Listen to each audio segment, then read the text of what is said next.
Today, I'm going to teach you how you can become a deep state operative, member of the CIA, the leader of a bank, perhaps sit on certain government committees, maybe declare some war on some people, make a lot of money while you're doing it, rub shoulders with the big guys. I got you. I've been doing my research on all these rich people, and I've discovered what the first step to becoming one of them is. And today I'm going to tell you all about it. Step one, obviously, is be born to really rich parents that have a lot of wealth and influence, obviously. Like, don't be a peasant. Duh. But step two, now that's where it gets interesting. Step two, go to Harvard, baby. And today, that's exactly what we're going to do. We're going to meet their board of directors. We're going to check in with some of the richest families in America. We're going to learn how stakeholder capitalism makes the world a better place for everyone except for you. And we'll even meet a few old bald dudes that were really into nuclear proliferation. There will be overpaid CEOs, which you can aspire to be as good as these people if you play your cards right and shake the right hands and commit the right crime. Participate in free market capitalism as it was designed to be, obviously. I just misspoke with that crime part. Because if you're real smooth, you'll just get other people to do the crime for you, and you'll get rich off of it. All that and more coming right up. So, I hope that your parents are worth more than $50 million, and that you got that Ivy League in your blood, because it's time to go. Time to get learned. Class is in session. American conspiracy theories are dangerous. Information is the oxygen of a democracy. With Republicans, with progressives, with libertarians, because this is not about right and left, this is about right and wrong. It's so sick we can't talk about it. It actually lifted up, and it could actually turn. So, before we get to Harvard, we're going to start at the start, where this all started with Klaus Schwab. This is where the Harvard connection first came up in my notes and my research, but it's also going to be a really important starting point for understanding just like the vast scope of the networks that are involved in higher education's connections to the military-industrial complex, to the corporate complex, to the government complex. All of these systems are deeply intertwined, and there's no better illustration of it than Klaus Schwab, his mentorship in Harvard, his subsequent founding of the World Economic Forum, and the World Economic Forum's guiding principles throughout its lifetime and how it has affected the world stage. Last week, we talked about Klaus and how his organization is funded by giant corporations and mega billionaires. If you want to watch that video, card up top right now. We also dug into the finances of a bunch of the other globalist think tanks. So if you want to start with following the money, that's a good video for that. Today, we're going to follow the influence, the people, and the politics that underlies all that money. If you're new here, welcome to the party. My name's Ian. This is not some fancy TV show. I'm just a dude that does research about how the world works, about how power exchanges hands, about where money flows, and who's really pulling the shots on the world stage. I'm no expert at anything. I'm just doing research with publicly available information, trying to show you the sources that I'm using so that you can be inspired to do some of your own research. We live in a day and age where we cannot trust the mainstream media to tell us the truth about anything. And if we want to understand what's going on in the world today, we need to understand some context about how the world got to be so fucked up. This is my attempt at unpacking all of the veiled history of the power networks in the world today. I try to keep it interesting. I try to have fun while we do it. I try to make some jokes so that we have a good time. But the data is what it is. The information is what it is. I'm not making this shit up. This is all publicly available information, and you should generally be able to find my sourcing based upon the screenshots that I'm using. Hopefully, you find this stuff as interesting as I do. So, without further ado, Klaus Schwab, long before he started the World Economic Forum, attended Harvard in the 1960s, where he met then Professor Henry Kissinger. Yes, the late Henry Kissinger, a man with whom Schwab would form a lifelong friendship. My research indicates that the World Economic Forum is not a European creation. In reality, it is instead an operation which emanates from the public policy grandees of the Kennedy, Johnson, Nixonian eras of American politics, all of whom had ties to the Council on Foreign Relations and the associated Round Table movement, with a supporting role played by the Central Intelligence Agency.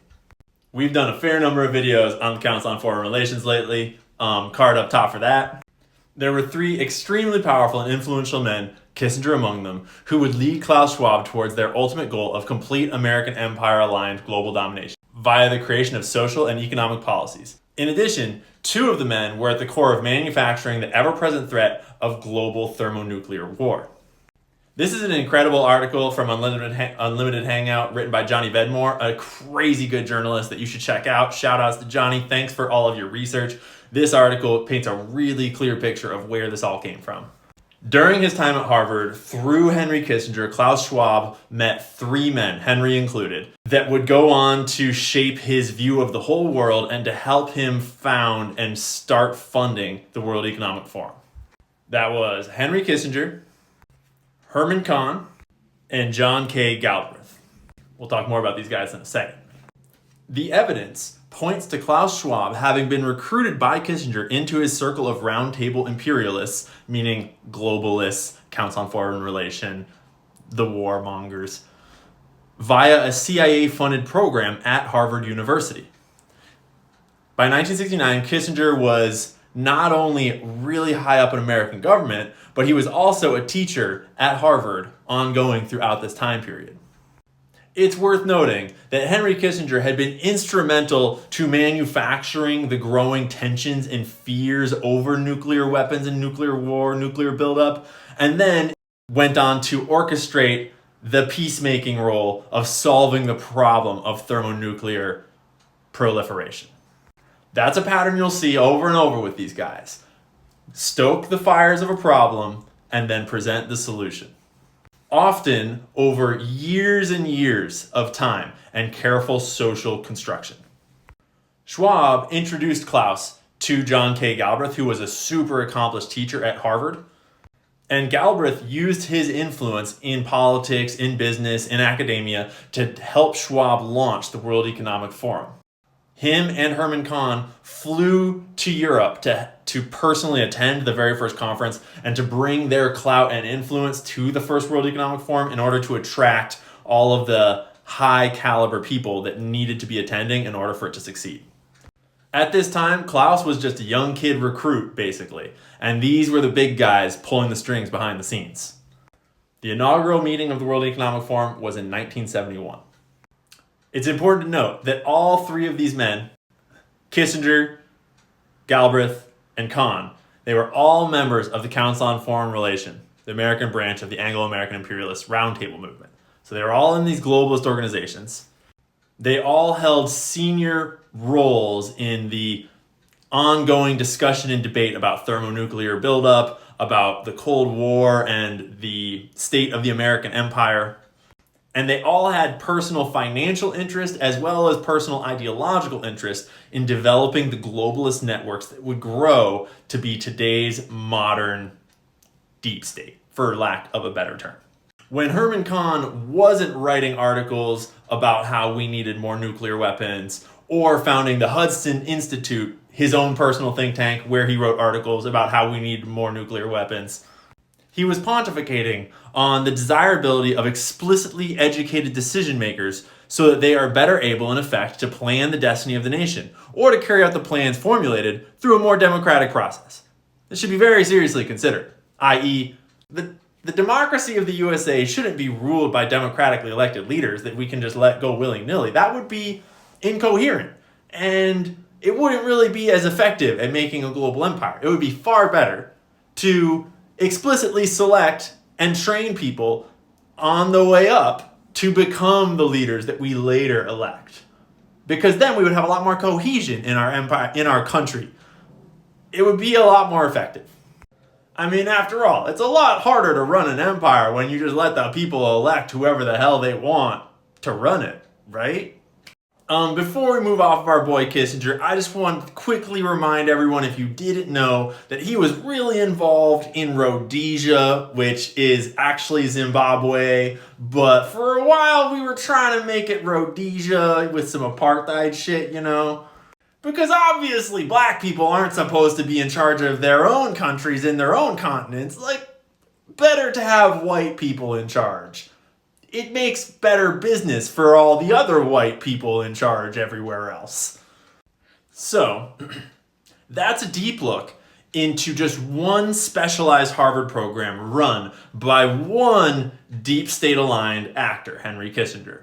And you now know about both the program and what it looked like when one specific individual, Klaus Schwab, was recruited by that program and how that played out on the world stage. Imagine that several times over from Kissinger's program, but then realize that that's not the only program at Harvard that is like this. There are several. And that's just one way in which the deep state, the globalists, whatever you want to call them. I'm not talking about lizards. I'm talking about people with a lot of money that want to keep making more money, particularly the ones that make guns and bombs and weapons and drugs.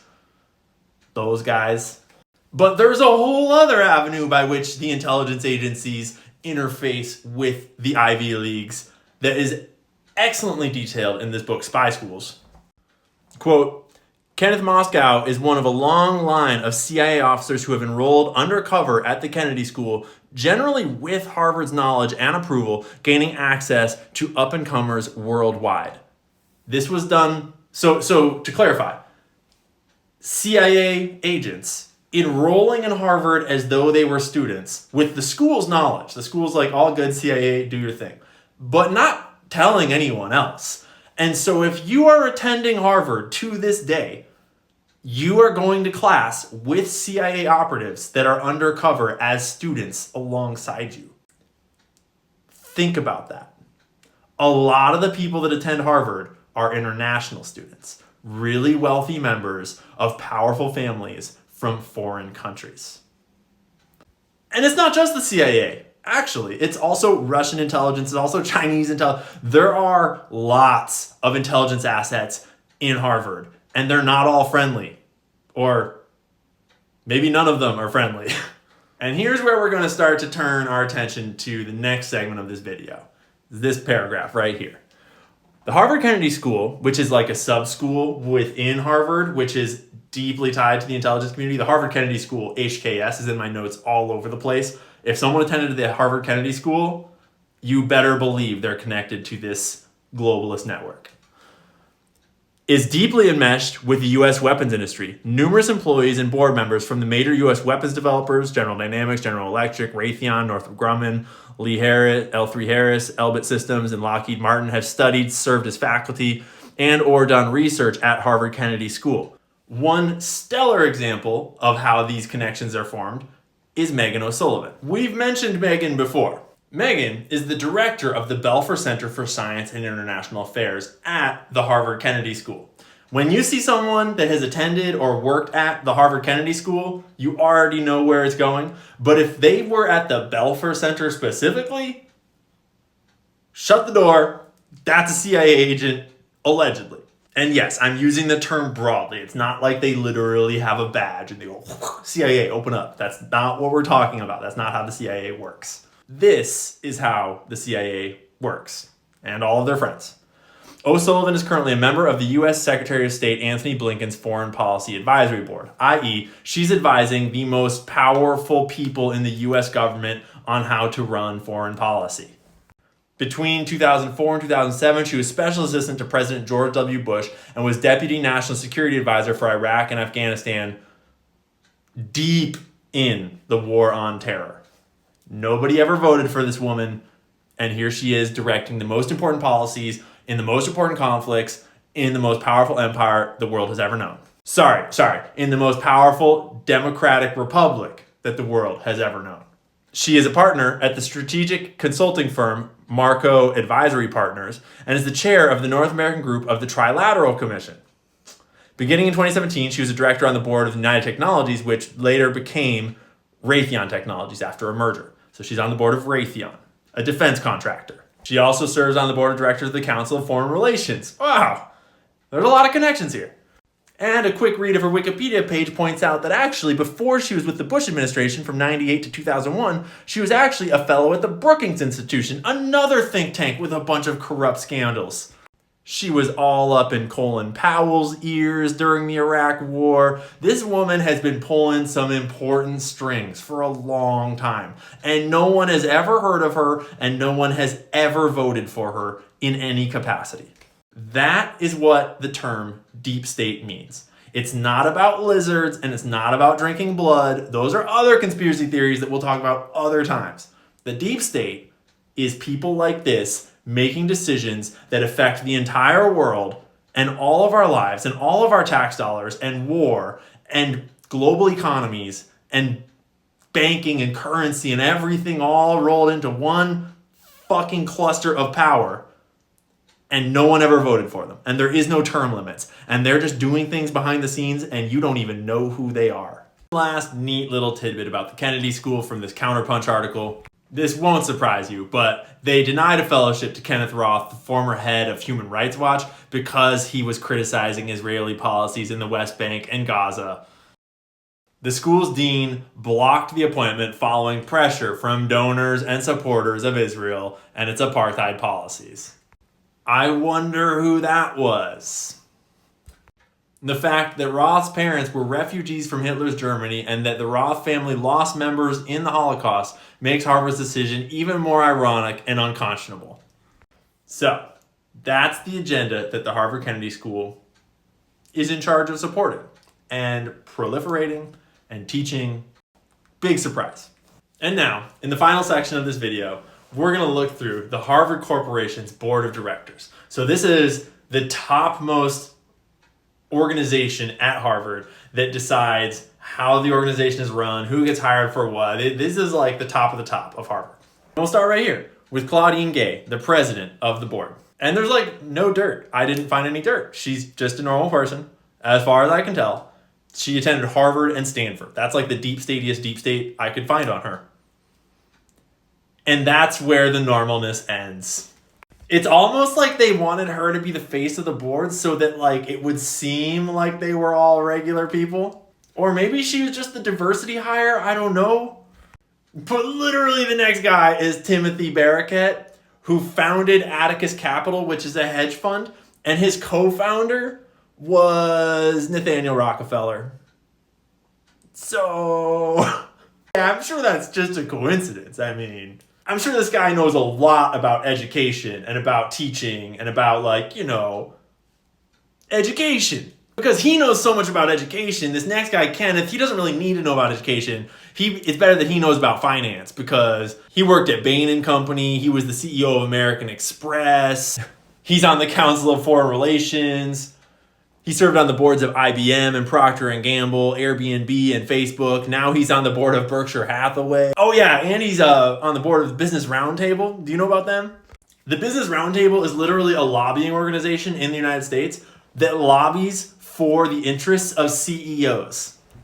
Like, no lie, it's a special lobbyist organization, and you're only allowed to be a member if you're a CEO of a mega corporation. In 2019, they redefined its definition of a corporation as participating in stakeholder capitalism. Klaus Schwab's stakeholder capitalism, putting the interests of employees, customers, suppliers, and communities on par with shareholders. Their board members include people like the chair and CEO of Walmart, Doug McMillon. And you can tell that they're putting the interests of employees and customers like you and me on par with the interests of shareholders like Doug McMillon because they only pay him $25 million a year, which is like basically what they pay us. You know, like $25 million per year, every year.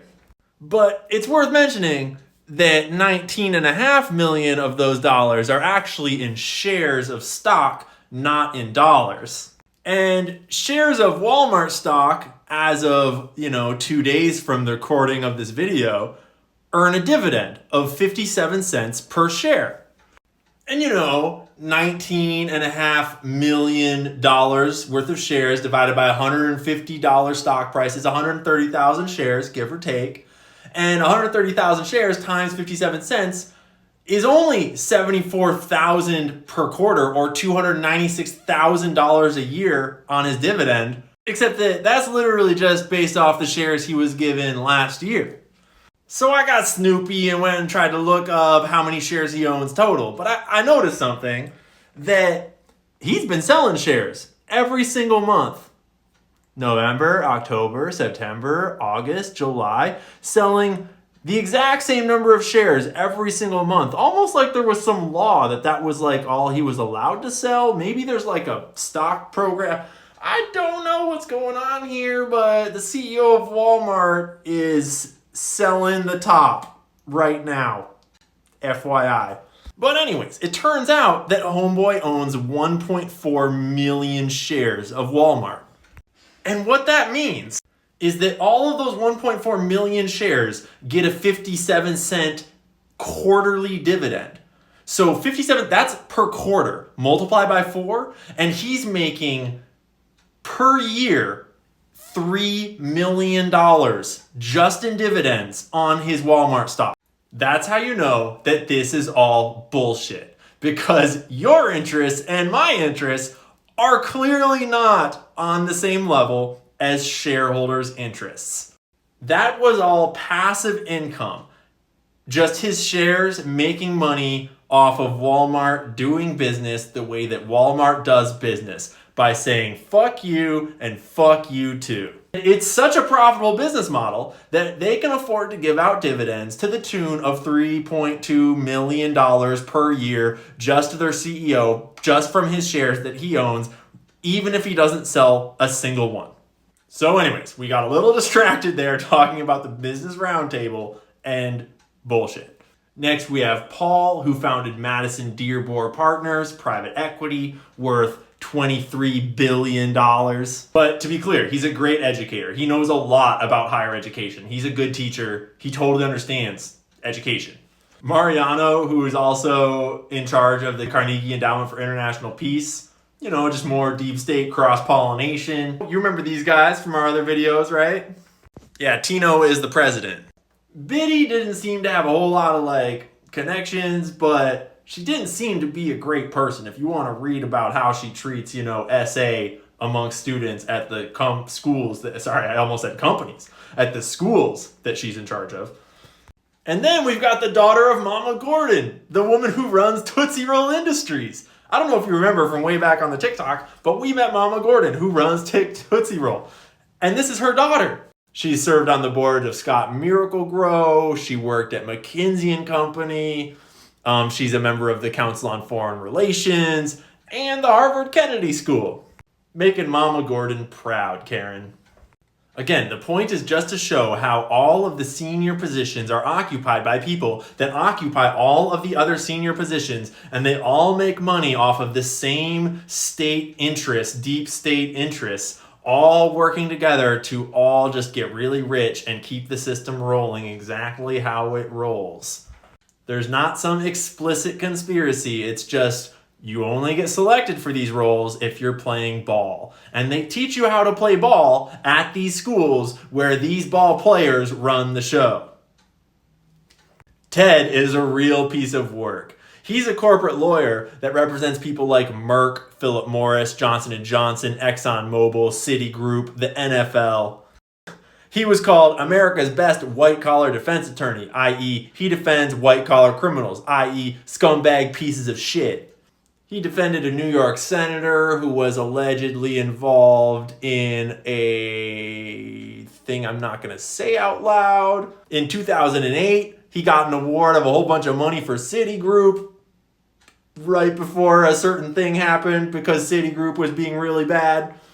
And he was also the lawyer involved in Tom Brady and the NFL in Deflategate, when Tom Brady was allegedly deflating the ball so he could get a better grip.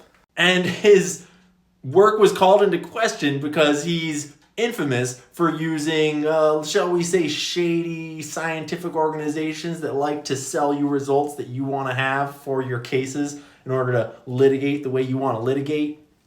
I'm sure that's not a widespread practice, though. I'm sure that's just like one time, that it never would ever happen other than that time.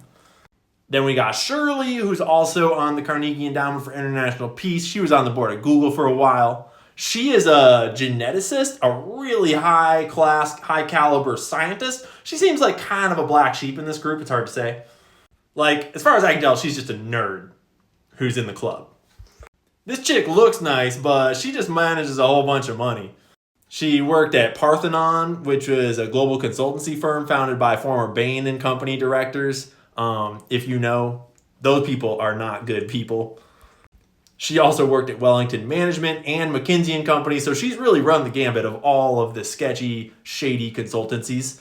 She serves on the boards of a whole bunch of foundations, which are basically when like a billionaire gives all their money to a trust after they die or whatever during their life, and then all that money sits in an accounts that get managed by people like Tracy, where they invest it and then it makes money off of its money because that's how being really rich works. And then they use the money that the money is making to do things with the world, but like the core lump sum of money never changes. These foundations over here that you can't quite see. Oh, and she works at this affiliated managers group, which if we zoom in, I thought it was so funny. Wikipedia itself has an alert at the top that says, hey, this page seems like it was bought and paid for, and so maybe the information on it is sus. Nothing to see here. Just your average consultancy group doing consultancy things. And then we got Diana Nelson, who basically just comes from a really, really rich family. Founders of Carlson Company. She figured she'd marry this dude, John, CEO of Prime Group, because, you know, he does the kind of sketchy things that millionaires and billionaires are supposed to do, like committing crime and getting charged fines by the SEC for committing crimes. Oh, and she has also been on the board of directors for Quest, for ExxonMobil, you know. And we saved the best for last, Penny Pritzker. Oh boy, do we have stuff to talk about with the Pritzkers. Like, actually, I need to take a minute. If you have a drink, take a drink of water. If you got coffee, drink some coffee. Because the Pritzkers are a whole rabbit hole we're about to go down. So firstly, she's all up in all this. Secondly, this is a table of her family members and their net worths and the total family net worth at, you know, almost $40 billion. Her brother, J.B. Pritzker, is the governor of Illinois. Why the hell did you guys elect a Pritzker to be your governor, you stupid idiots? Do you not know history? God, this is why education matters, people. So, Penny Pritzker was the Secretary of Commerce under Obama. And it was not an accident. She and her family have been top supporters financially of Obama and his campaigns ever since he first got into politics. And they were rewarded handsomely for their investments. This article is from 2013, and apparently Penny Pritzker's net worth is listed by Forbes as $1.8 billion. So apparently, since 2013, Penny Pritzker has made $1.3 billion. That means she has almost doubled her wealth since 2013. Apparently. I wonder how that happened. And that's despite, in 2001, the federal government fining her and her family $500 million for the predatory, deceitful, racist tactics and practices of Superior, the bank and loan shark operation that she ran on the south side of Chicago. When it collapsed, it was the costliest failure ever, and U.S. taxpayers lost nearly $500 million, Superior's depositors lost millions, and poor folk in Senator Obama's South Side district lost their homes. And the origin of the Pritzker's family fortune was her grandfather's mob connections when he was a tax attorney for a lot of people in the outfit, the Chicago mob, beginning under Al Capone and continuing through the 1980s. The connections to organized crime was reportedly what financed the creation of Hyatt hotels by Penny's father. There was no crime involved, obviously, because it's all above board. It's just that they financed the creation of Hyatt hotels using crime money to back it. I can only imagine what organized criminals would want to use hotels for. Like, I wonder if any of their rooms are painted blue. But hey, maybe red is in style these days. I don't know. But anyways, that's Harvard and the board of directors of the Harvard Corporation. And that's just one school. The Harvard Kennedy School is just one little deep state front at one of the Ivy Leagues, but there are several all over the place. Take, for example, the Wharton Business School at the University of Pennsylvania. Kind of weird that their alumni list looks like this. That's a lot of powerful people. I mean, this list just keeps going too. This is just the top of it. It's expansive. But if you think about it, it makes perfect sense. Education is the most important tool in any system of power, and it has been in every empire ever since the founding of civilization. If you can control the way that people are educated, if you can control the way that leaders are educated, politicians are educated, business people are educated, you can control the entire direction of a civilization. There is nothing more dangerous to the deep state than education, hence this programming. And there is no tool more powerful if they wield it, than education. They knew this when they first recruited Klaus Schwab. Klaus knew this when he started the Young Global Leaders program. And lots of other people know it when they do all sorts of things involving education and whatever else. So to be clear, we're not actually going to talk about this guy because we're on YouTube and we are proper and we're monetized, and you're not allowed to talk about this guy on a monetized YouTube channel because that would be improper and totally unacceptable for adults to have rational conversations about publicly available information about bad people that did very unequivocally bad things. That would be not good. It's not good for adults to have free conversations about those sorts of things on the internet. It's just dangerous to advertisers. And so we don't do it. You feel me? This was just a clickbaity thing for me to put on the cover of the YouTube video to get suckers like you to watch it. Ha! Gotcha, bitch. And that's all I got for this day's episode. Hope you liked it. Hope you learned a lot. If you're at Harvard, watch the fuck out. You got some CIA friends, I'm sure of it. Huge shout out to Johnny Vedmore for all of his incredible reporting on Unlimited Hangout and on his own website, Newspaste. I will link him in the description below. Check out his reporting if you're into that kind of stuff. He's great. You can follow him on Twitter too. A+ journalist. Thanks, Johnny. Please like the video if you haven't already. Subscribe to the channel if you haven't already. It really helps support me doing the work I do. If you want to be more involved or support a little more, joining my locals community for free or becoming a paid member for $5 a month is like the best way to do that. It helps make me immune to censorship, immune to shadow banning. Doesn't matter what TikTok does to me if we got a strong base of support on locals. So I appreciate all of my locals community so much. Thanks, guys. You're the best. Y'all stay well now. Drink some water. Stay free. And one last time, Henry, go fuck yourself. American conspiracy theories are dangerous. Information is the oxygen of a democracy. With Republicans, with progressives, with libertarians, because this is not about right and left. This is about right and wrong. It's so sacred we can't talk about it. It actually lifted up, and it could actually turn. I'm gonna ask you to look away. Legend has it that Christian Rosenkreuz drew his secret knowledge from the wisdom of the ancient Egyptians. They estimated 100 yards from the left wing was this 100-foot disc. You begin to get into this very scary scenario that has to do with the human condition of the proclivity to accumulate vast amounts of power around a handful of people. And right now, these misanthropic sociopaths are running the planet into the ground. Now I am become death, the destroyer of worlds. There's so much evidence out there that even if less than 1% is true, that would be enough to collapse the current paradigm and change the whole planet.